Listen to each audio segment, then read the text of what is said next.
Hey there, welcome back to True Crime Echoes. I'm really glad you're here because today's episode is going to be different. Not your typical true crime, not a courtroom drama or a cold case, but I promise it's just as unsettling. Today we're talking about breakfast. Yeah, breakfast. Because it turns out that innocent little meal, the one we're told is the most important of the day, has a dark, twisted history. One full of control manipulation politics, and yes, even government sabotage. From religious guilt to cereal corporations, from feminist backlash to federal raids on free breakfast programs, this isn't just a story about food. It's a story about who's allowed to eat, who gets blamed when they don't, and how something as simple as a bowl of cereal became a symbol of power. So grab a coffee or don't. Eat a Pop-Tart or fast till noon. Just settle in. Because once you hear the full story, I promise you'll never look at breakfast the same way again. Chapter 1. I was just trying to eat breakfast. The other morning I woke up absolutely starving. Like I wasn't just hungry, I was hangry. You know that feeling when your stomach's yelling at you, but your brain can't decide what it wants. That was me. I wandered into the kitchen, opened the fridge, then just stood there, staring. Eggs too much work, pancakes, sounds heavy, toast, boring. Nothing sounded good, but somehow everything still annoyed me. I was literally arguing with myself over breakfast, like it was some life or death decision. And then I had this weird thought, why is breakfast so complicated? Like seriously, why is this even a thing? It's just a meal, right? But we're constantly told it's the most important meal of the day, ever since we were kids. But have you ever stopped and asked yourself, who actually decided that breakfast was so essential? Was it doctors, nutritionists, our moms, cereal companies? What even makes a good breakfast? Why do we eat certain foods in the morning and not others? That one moment of indecision standing in front of my fridge, annoyed and confused, somehow spiraled into a full-blown rabbit hole. And let me tell you, what I found was wild. Turns out, breakfast has a much darker and messier history than I ever expected. It's not just toast and coffee and morning sunshine. No, breakfast has been used as a tool for control, a way to regulate morality, push religious beliefs, manipulate gender roles, and even serve as a political weapon. From early religious leaders who believed eating in the morning was sinful to the invention of cornflakes by a doctor who thought it could prevent immoral behavior. From government propaganda like the food pyramid to social movements that had to fight just to get children fed in the morning? Yeah, breakfast is not just about food. It's about power. It's about perception. It's about profit. And honestly, after everything I've learned, it's kind of amazing. We still look at cereal boxes and think, oh, this is harmless. So today, let's pull back the curtain on that innocent little bowl of cereal. Let's talk about where it came from, who decided we needed it, and why breakfast might just be one of the most manipulated meals in modern history. Because once you know this stuff, it's kind of impossible to unknow it. Let's talk about the dark history of breakfast. Chapter 2. Breakfast Sin and the Working Poor. So, let's rewind the clock, way back. Because here's the thing, for most of history, breakfast wasn't even a thing. Like, it wasn't this expected, ritualized meal we all do today. In fact, depending on when and where you lived, eating in the morning could get you judged or worse labeled sinful. I know, sounds ridiculous now. But back then, that idea was everywhere. Let's take ancient Egypt, for example. You'd think a civilization known for pyramids and pharaohs might have had some lavish brunches, right? Nope. Turns out breakfast was basically for poor people. The working class, the laborers, and their version of breakfast, not quite avocado toast. Try this: a strong cup of beer, a hunk of coarse bread, and a big ol' raw onion. Yeah, not exactly a Starbucks order. But here's the thing, it made sense. They were doing hard physical labor all day in the sun. They needed calories fast, and beer at that time was more like liquid bread. It was full of carbs and nutrients, and way safer to drink than water. Honestly, as weird as it sounds, it worked for them. But fast forward a few centuries, and things get a lot more complicated. By the Middle Ages, breakfast practically vanished, especially among the wealthy. Why, one word: religion. Back then, eating too early in the day wasn't just frowned upon, it was considered a moral failure, like legit sinful. There was this belief that denying yourself food, especially in the morning, was a way to show how holy you were. Self-discipline, resisting temptation, all that. And if you did eat in the morning, that meant you were weak, impulsive, maybe even ungodly. There's one guy, Thomas Aquinas, a well-known religious philosopher of the time, who wrote that eating breakfast was gluttonous and gross. According to him, people who got out of bed and immediately reached for food were basically giving in to their animal instincts, like no self-control. Imagine being judged spiritually just for being hungry. But this wasn't just talk. These ideas had real effects on people's lives. Most upper-class folks skipped breakfast completely, not because they weren't hungry, but because not eating proved they were closer to God. Meanwhile, the working class, still starving, still expected to toil through hours of labor with nothing in their stomachs. Eventually, even the church had to admit, okay, maybe that wasn't totally fair. People were literally passing out from exhaustion. So the church made a little exception. If you were doing hard labor, you could have a small, simple breakfast. Bread, maybe some cheese, and yes, still beer. But only for energy, not for enjoyment. Because heaven forbid someone enjoy their food, right? It's kind of wild to think about. For centuries, your ability to eat breakfast was tied to your social class or your spiritual worth. If you were poor and needed food, you were looked down on. If you were rich and didn't eat, you were praised for being holy. It wasn't about nutrition. It wasn't about health. It was about control. Control over behavior, control over belief, and especially control over the poor. And it really makes you think, if something as basic as eating in the morning was once a symbol of sin, what else in our everyday lives is secretly loaded with judgment? We don't even realize. Breakfast, it turns out, was never just breakfast. Chapter 3: Caffeine versus the Church, the loophole that changed everything. So after centuries of breakfast being a spiritual minefield, too early, too indulgent, too sinful, something happened that nobody was ready for. Caffeine, that's right.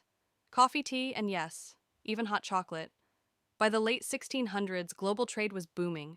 Ships were coming in from all over bringing exotic goods like spices, sugar, and these new strange beverages people had never tasted before. And listen, people went nuts for them, especially coffee. It gave people this incredible rush of energy, mental clarity, a sense of focus. Compared to the heavy beer-laced mornings of the past, coffee was a revelation. Suddenly, there was something that made mornings not just bearable, but productive. But of course, there was a catch. People still believed that eating or drinking anything in the morning, anything that broke your fast, was spiritually dangerous. You were supposed to stay pure until the designated meal hour. But now you had this delicious, energizing drink sitting right in front of you, and your faith was saying, nope, not until noon. So people started to wrestle with this internal conflict. Do I stay holy, or do I have my morning cup of coffee and risk my soul? I mean, have you had coffee? Eventually, people started finding ways to justify it. They'd say things like, it's just liquid. It's not like I'm chewing on a steak. And they weren't wrong. Coffee wasn't food, it was a drink. A strong one, but still. And then, believe it or not, the Catholic Church actually stepped in and made a ruling. In 1662, Cardinal Francesco Maria Brancaccio declared that liquids did not break the fast. Let me say that again. Liquids were officially allowed in the morning. The church gave the green light for coffee, tea, and hot chocolate before breakfast. And just like that, centuries of guilt and shame about morning indulgence kind of dissolved. Honestly, it's one of those moments in history that feels small on paper, but it completely shifted the culture. That one sentence, liquid doesn't break the fast, gave people permission to begin their day with intention, with ritual, and yes, with caffeine. Of course, people took it and ran. They got creative. Morning drinks turned into breakfast substitutes. There was this trend of making drinkable porridge, like thick, warm blends of oats, honey, and beer. You'd just sip it slowly all morning like a 17th century smoothie. And the thing is, it worked. People had something in their system, they felt good, and technically, they weren't breaking the rules. It was this weird loophole that gave people a sense of both discipline and pleasure. But more importantly, it marked the beginning of something bigger, the idea that mornings could have structure, that they could start with a ritual, a habit, a drink, a moment to wake up, refocus, and prepare for the day ahead. Looking back, it's kind of poetic. One simple drink, just a cup of coffee, managed to shift the balance between religious doctrine and daily life. It gave people a reason to gather, to talk, to think, to start their day in a meaningful way. And whether you're a coffee drinker or not, that change is still with us. Morning routines, that first sip of something warm, it all traces back to this moment where a rigid spiritual rule made just enough space for humanity to creep in. And caffeine never left. Chapter 4: How America Fell in Love with Breakfast. So by now, breakfast had gone from a sinful indulgence to something you could kind of sip on and not feel guilty about. Thanks, coffee loophole. But still, for a long time, it wasn't considered necessary. It wasn't part of everyone's daily routine. Until America came along. Now, I don't mean to sound dramatic, but the United States kind of changed the game when it came to breakfast, and not because Americans suddenly cared about nutrition or family bonding or whatever heartwarming reason you'd like to believe. No, breakfast became a big deal in the US because of one thing: work. Building the American colonies was hard. Physical labor was constant.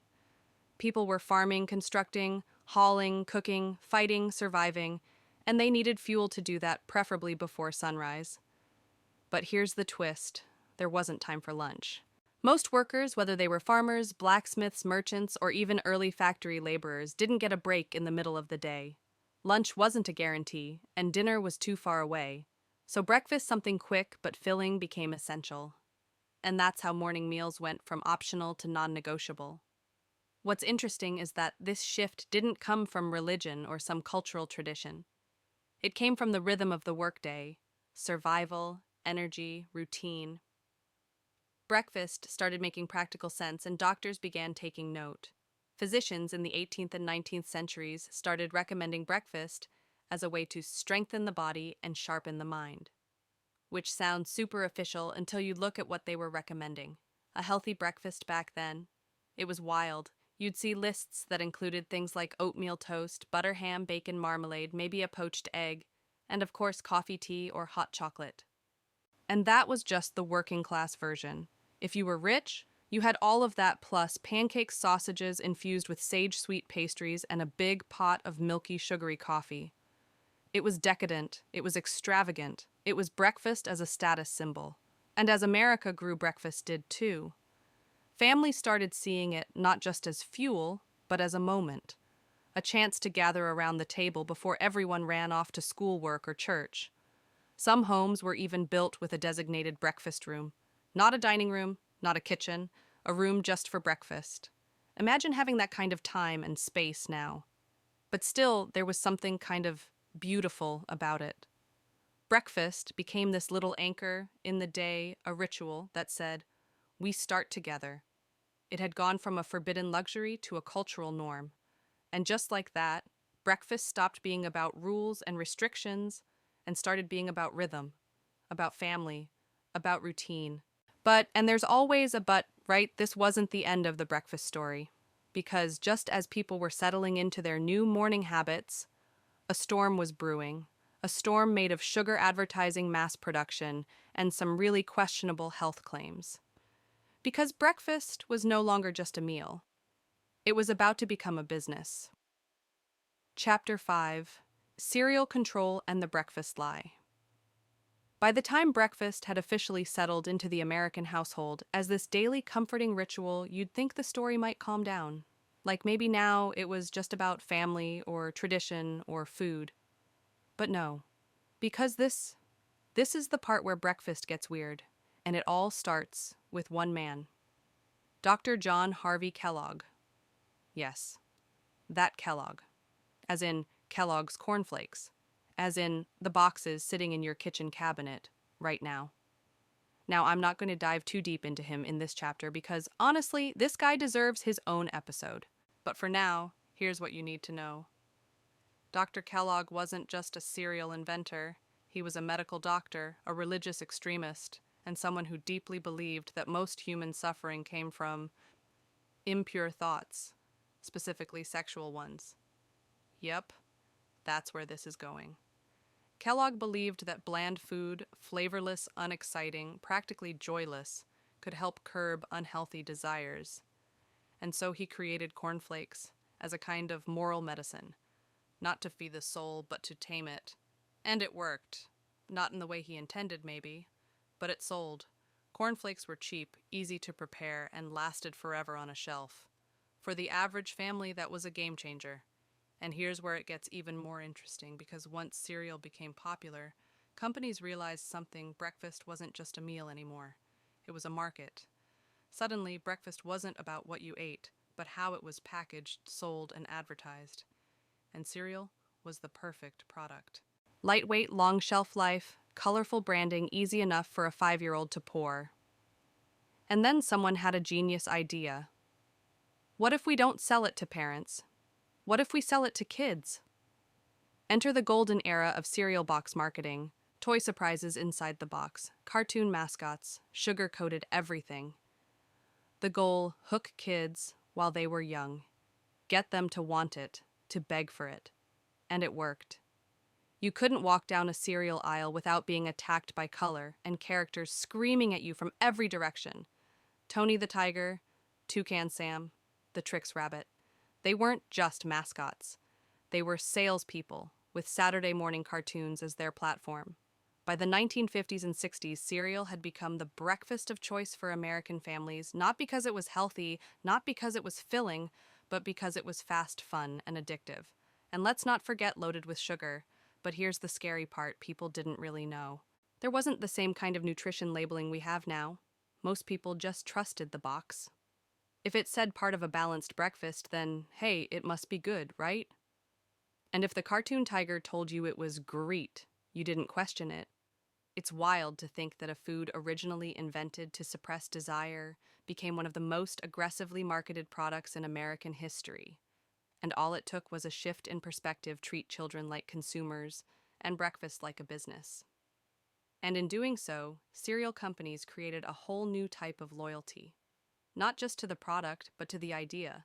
The idea that this is what mornings are supposed to look like: colorful, sweet, and conveniently boxed. But of course, that loyalty came at a cost. And the price wasn't just in sugar crashes and empty calories. It was the beginning of something bigger: a food system that cared more about profit than people. And breakfast? It was just the beginning. Chapter 6: Breakfast. Blame and the burden on women. You'd think cereal and cartoon mascots would be where things peaked. But no, breakfast wasn't done evolving. It wasn't done being politicized. In fact, what happened next, it was no longer just about what we ate. It became about who was making it. And spoiler alert, the answer was women. In the decades following World War II, America shifted. Families were changing, the economy was changing, and women were entering the workforce in numbers the country hadn't seen before. And while that should have been celebrated, women gaining independence, financial freedom, education, something else started creeping into the national conversation. Blame. See, the convenience foods that had exploded in popularity: boxed cereal, frozen waffles, instant oats, toaster pastries, were suddenly framed as a problem. People started asking, why aren't families eating fresh, home-cooked breakfasts anymore? And instead of questioning the corporations mass-producing sugar-packed options or the system that demanded longer work hours, from everyone, society turned to an easier target: the mothers. Women, they said, were the reason breakfast was getting worse. Why? Because they were too busy working, too busy building careers to properly feed their families, too selfish, too distracted, too modern. And just like that, the narrative flipped: convenient breakfast wasn't a solution. It was a failure of femininity. And I can't help but sit with that for a minute, because it's so familiar, right? The moment something becomes difficult to control or understand or maintain, we look for someone to blame. And for generations, that someone has been women. Even when it came to toast and eggs, it got worse when feminists started pushing back. In 1963, Betty Friedan, writer, activist, total powerhouse, published The Feminine Mystique, and she said something that at the time was considered radical: that domestic labor, things like cooking, breakfast, cleaning, doing laundry, wasn't a woman's destiny. It wasn't noble. It was exhausting. She said maybe women shouldn't have to do all this, just because they're women. And people lost their minds. Suddenly, it wasn't just working moms who were ruining breakfast, it was feminism itself. People were like, see, this is what happens when women want too much. Now the kids are eating Pop-Tarts. Now we're all doomed. It was absurd, but effective. Articles were written blaming the women's movement for the decline of family meals. Public figures said that without women at the stove, children were growing up sick, disconnected, and poorly nourished. The pressure to be the perfect mom-wife and cook. It didn't go away. It just got heavier. And all of this, the finger-pointing, the guilt, the unrealistic expectations, it just made breakfast more than food again. It turned it into a symbol of control, of tradition, of obedience, which, if you really think about it, isn't so different from what it was in the Middle Ages when not eating breakfast made you holy and eating it made you a sinner. Only now, instead of God watching over your choices, it was your neighbors, your husband, your boss, your government. And through all of this noise, there were still families, millions of them, who weren't arguing about feminism or nutrition or breakfast marketing trends. They were just trying to eat. Or more accurately, trying to find something to eat. Because while society was busy debating what kind of breakfast was appropriate, there were entire communities who didn't have access to breakfast at all. And that's where this story takes a sharp turn. Because the next part, it's no longer about cereal boxes or cultural expectations. It's about survival and who's allowed to have it. Chapter 7. Feeding kids was a threat to national security. By this point in the story, breakfast had already been turned into a moral debate, a marketing ploy, and a battleground for gender roles. But just when you think it can't get any more loaded, any more political, it does.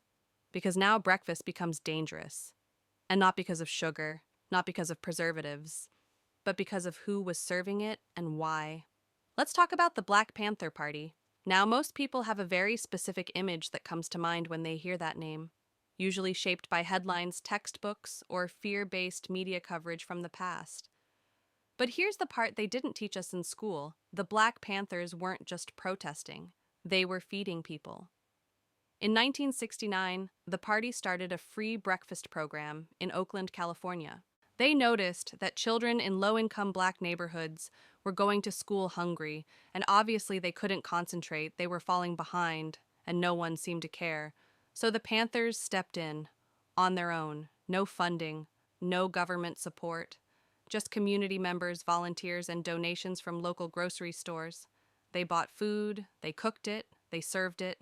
Eggs, grits, toast, fresh fruit milk, these weren't scraps. They were real meals prepared with care and respect. And they gave them to kids for free every morning before school. And you know what? It worked. Teachers started reporting better focus, school performance improved, attendance went up, and most importantly, those kids felt seen, respected, cared for. For the first time, breakfast wasn't just about nutrition, it was about dignity. But here's where things take a dark turn. Because while the community saw love and empowerment, the government saw a threat. And not just any threat, an organized growing movement that was feeding children, uniting neighborhoods, and challenging the system's failure to care for its own people. Enter J. Edgar Hoover, the head of the FBI. He called the free breakfast program literally the act of feeding hungry children, the most dangerous threat to internal security in America. Feeding kids, that was the threat. Hoover launched a coordinated attack to dismantle the program. FBI agents began spreading lies in neighborhoods, telling parents that the food was poisoned or contaminated with diseases. And it didn't stop there. They raided breakfast sites. They showed up while kids were in line waiting for their meals and stormed in with guns drawn. In one case, they destroyed all the food, dumped it out, stomped on it, even urinated on it to make sure it couldn't be served to children.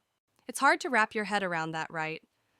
That a program designed to give kids one stable meal a day was treated like an act of war. But it wasn't just about the food. It was about power. The Black Panthers were building something the government couldn't control, a grassroots solution to a systemic problem. And instead of learning from it or supporting it, the state chose to crush it. One by one, those breakfast programs were shut down, silenced, and for many years, almost forgotten. But here's the thing, it worked. Not the sabotage. The program.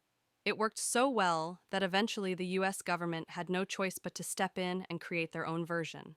In 1975, the school breakfast program became a national initiative providing free or reduced cost breakfast to children across the country. And today, that program serves over 14 million kids every school day. That legacy started with the Black Panthers, with community members who woke up early, cooked in church basements, and refused to let children go hungry. And yet they were labeled terrorists. This part of the story always hits me the hardest, because it forces you to ask one uncomfortable question. Why would a system rather see children starve than see them fed by people it doesn't control? That's not just a political question, that's a moral one.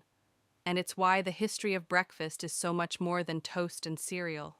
It's about survival and who's allowed to have it. Chapter 8. The pyramid scheme on your breakfast table. After everything we've seen, religion, class, marketing, politics, you'd think we'd finally get to a point where breakfast just made sense. Like maybe now we could get some clarity, something simple. A guide, maybe, a way to help people eat better, live longer, and not stress so much about what's on their plate. And that's exactly what we were promised. Enter the food pyramid. If you grew up in the US, especially in the 90s like I did, you probably remember it. That triangle chart they showed us in school with neat little sections stacked from bottom to top, grains at the base, fats, and sweets at the tippy top, like a warning. It was supposed to be the blueprint for healthy eating. Balanced, easy to understand, backed by science. Except it wasn't. Because here's the part they don't tell you. The food pyramid didn't start with science. It started with scarcity. See, during World War II, the US government needed a way to help citizens ration food without causing widespread panic or nutritional deficiencies. So they came up with something called the Basic Seven, a chart that categorized foods not by their health benefits, but by their availability. In other words, here's what we have. Eat that. Bread, tons of it. Slap that at the bottom of the list. Protein scarce. So, yeah, not essential right now. And people listened. Because at the time it wasn't about wellness, it was about patriotism. If you followed the guidelines, you weren't just healthy, you were American. But after the war, that scarcity didn't go away. It just shifted. The food industry started growing rapidly. Mass production, industrial farming, corporate agriculture, all booming. And these industries, they had power, they had money, and they had a vested interest in what Americans were told to eat. So when the USDA released the official food pyramid in 1992, it looked science-based, but it was deeply shaped by corporate lobbying. Let me break that down. The base of the pyramid, the stuff you're supposed to eat the most, is all carbs. Bread, rice, cereal, pasta, 6 to 11 servings per day. Meanwhile, fats, no matter the kind, were shoved to the top, treated like villains. But here's the thing. Not all carbs are the same. And not all fats are bad. We know that now. But back then, the pyramid flattened everything into these neat little boxes, creating a one-size-fits-all plan that didn't actually fit anyone. And guess who benefited the cereal companies, the grain industry, the packaged food manufacturers? They were essentially being handed a government-endorsed marketing plan, and we just ate it up. Literally. For decades, schools taught this pyramid. Doctors referenced it. Families followed it. And all the while, our rates of obesity, diabetes, and heart disease climbed. It's not that the pyramid caused all of that, but it certainly didn't help. It gave people a false sense of security. Like, I'm eating 6 servings of bread a day, I must be doing great. But what kind of bread, whole grain, or ultra-processed white bread packed with sugar? The pyramid didn't say. It didn't teach you how to read a label or recognize added sugars or understand the difference between good fats and bad ones. It just gave us a shape and said, trust us. And we did, because when something comes from the government, when it's printed in textbooks and plastered in cafeterias, it feels official. It feels safe, like it's been vetted. But So much of what we've been told to eat wasn't based on what our bodies actually need, it was based on what the economy needed to sell. And that's the part that still gets under my skin, because nutrition should be about care, about access, about equity, not profit. And yet, even today, the ghost of that triangle still haunts the way we eat. So, the next time you see a food label or hear someone say, it's part of a balanced breakfast, ask yourself, whose version of balance are we talking about? Because history shows us when it comes to food, especially breakfast, someone is always shaping the narrative, and it's not always who you think. Chapter 9: The Wellness War at the Breakfast Table. So here we are. After thousands of years of moral panic class struggle, religious guilt, corporate manipulation, and actual FBI raids over toast and eggs, breakfast has made it to the 21st century, and you'd think by now we'd have it figured out. But honestly, I think we're more confused than ever, because now we live in a world where every single thing you put on your plate is up for debate. Some people swear by keto, others are plant-based. Some drink protein smoothies out of mason jars at 5 a.m. Others skip breakfast completely and call it intermittent fasting. And then there are those little Instagram clips, someone slicing a fig open in slow motion while soft jazz plays in the background. And suddenly I'm questioning whether my banana with peanut butter is sad and unworthy of being called breakfast. It's overwhelming. And the messaging is everywhere. Don't skip breakfast. Only eat if you're hungry. Carbs are good, carbs are evil. Butter is back. Butter will kill you. Like, can someone just tell me what to eat without making me feel like a terrible person? But underneath the chaos, there's a deeper issue that keeps showing up. And it's this idea that what you eat is a reflection of your worth. That food is a form of morality. Eat clean. You're disciplined. Skip sugar. You're smart. Order pancakes you've given up. It's subtle, but it's there. The judgment. The hierarchy. And it's not just in real life, it's in our algorithms. It's in the way wellness influencers post their "what I eat in a day" videos full of $30 smoothies and supplements that look like they belong in a laboratory. It's in the way certain body types are rewarded while others are erased. And breakfast, of all things, has become one more place where you're either doing it right or doing it wrong. But here's the truth: most of these people won't tell you not everyone has the luxury of doing breakfast right. Not everyone has the time, the money, the access, or the emotional energy to make a grain-free frittata every morning. Some people are working 2 jobs or managing chronic illness or just doing their best to get a bite in before the chaos of the day begins. And still, the pressure is there. The guilt, the performative perfection. Sometimes I think we've replaced the old food pyramid with something even worse, the invisible pyramid of privilege. And it makes me wonder how many people are skipping breakfast not because they want to, but because they have to. How many parents are handing their kids a toaster? Pastry not because they believe it's healthy, but because it's the only thing they can afford that their kid will actually eat. And how many of us are still measuring our self-worth by what we eat before 9 a.m.? It's wild to think that something as simple as a morning meal, something that started as a survival mechanism for laborers and farmers, has become this minefield of expectation and shame. We're told breakfast is essential and also optional, that it should be joyful but also optimized, that it's fuel but also an aesthetic, and somehow we're supposed to navigate all of that without losing our minds. I don't know. Sometimes I miss the simplicity of that old cereal box. Even if it was full of sugar and lies, at least it didn't judge me. Chapter 10: More Than a Meal. What Breakfast Says About Us. So after everything, after beer and onions in ancient Egypt, after sin and fasting in the Middle Ages, after cereal boxes, gender politics, sugar wars, and government propaganda, it's kind of wild to realize that breakfast was never just about food. It's always been about something else. Control, power, class, morality, survival. I used to think breakfast was simple. A decision you made when you woke up: eat or skip, cereal or toast, quick or slow. But now it's clear breakfast has always been a reflection of the systems we live in, the expectations we inherit. The messages we're fed literally and metaphorically. And it makes sense, right? Because food is never neutral. It's political, it's personal, it's historical, and breakfast. It's the first story your body tells each day. For some people, that story starts with choice smoothies, supplements, iced lattes with collagen. For others, it starts with compromise, whatever's fast, whatever's cheap, whatever's left. And for far too many, it starts with nothing at all. That's the part that sticks with me most. Because no matter how many influencers post about morning routines or how many apps promise to optimize your metabolism, the reality is this: not everyone has access to breakfast. And that's not about willpower, it's about inequality. When I think back to the Black Panther Party feeding kids before school, I don't just see a charity program, I see a revolution. I see people saying, "You matter, your hunger matters. Your ability to focus and learn and grow it all matters." And when I think about the way that program was targeted and shut down, it reminds me that who gets to eat has always been a question of power. Even now, in one of the richest countries in the world, millions of children still rely on free school breakfast to eat. Millions of families still struggle to put food on the table before 8 a.m. And yet we judge. We judge people for what they eat, how they eat it, whether they eat at all.